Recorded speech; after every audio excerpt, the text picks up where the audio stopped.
नमस्कार.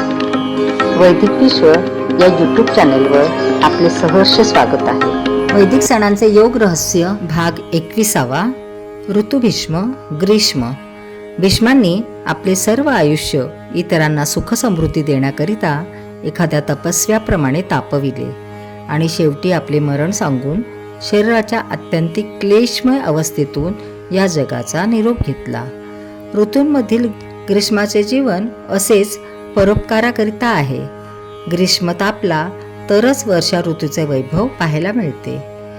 वर्षा ऋतूने वर्षाव केल्यानेच शरदादी ऋतूत सर्व साधना जमू शकतात. सर्व ऋतूंचा जीवन देणारा वर्षा ऋतू ग्रीष्माचे तपामुळेच वर्षाव करू शकतो. असा हा ऋतूंचा पितामह भीष्म म्हणजे ऋतू ग्रीष्म होय. आता वैशाख मास आला. विशाखा नक्षत्राची पूर्णमासी म्हणून या मासाला वैशाख म्हणतात. याच मासाला माधव मास असेही म्हणतात.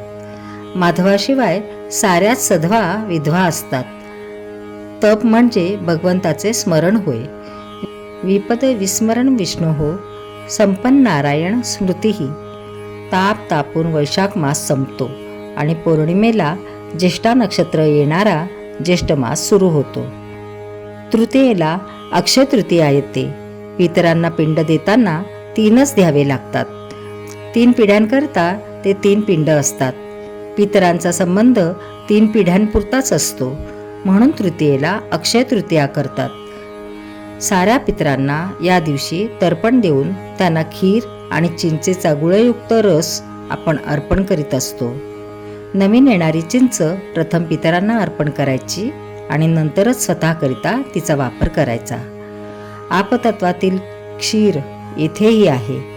पितरांना पुन्हा जन्म घ्यायचा असल्यास आपतत्वाशिवाय साधन नाही. म्हणून पितरांनी पुन्हा कुळात जन्म घ्यावा म्हणून त्यांना क्षीर म्हणजे खिरीचा नैवेद्य दाखवितात. आपला अक्षय जीवनमार्ग मोकळा करण्याकरिता आम्ही पलीकडील जीवनात रमलेल्या अशा अनुभवी पितरांचे सहाय्य घेणार नाही काय?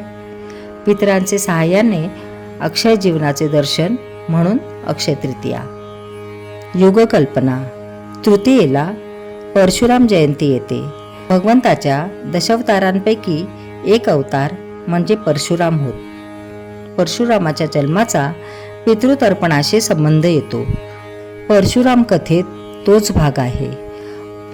परशुरामाचा जन्म त्रेतायुगाचे सुरुवातीला झाला आणि त्रेतायुगाचे शेवटी अवतीर्ण झालेल्या रामात परशुरामाने आपले अस्तित्व विसर्जित केले होते असे कथा सांगते.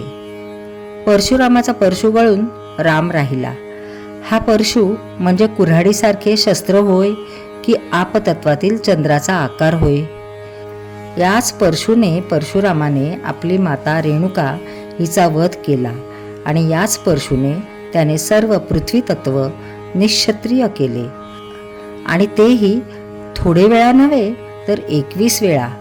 एकट्या माणसाने सर्व पृथ्वी 21 वेळा निक्षत्रिय करावी आणि पराक्रमी अशा क्षत्रियांनी त्याचे समोर आपल्या माना कापून घेण्याकरिता मेंढराप्रमाणे खाली घालाव्या. हा इतिहास खरा वाटत नाही.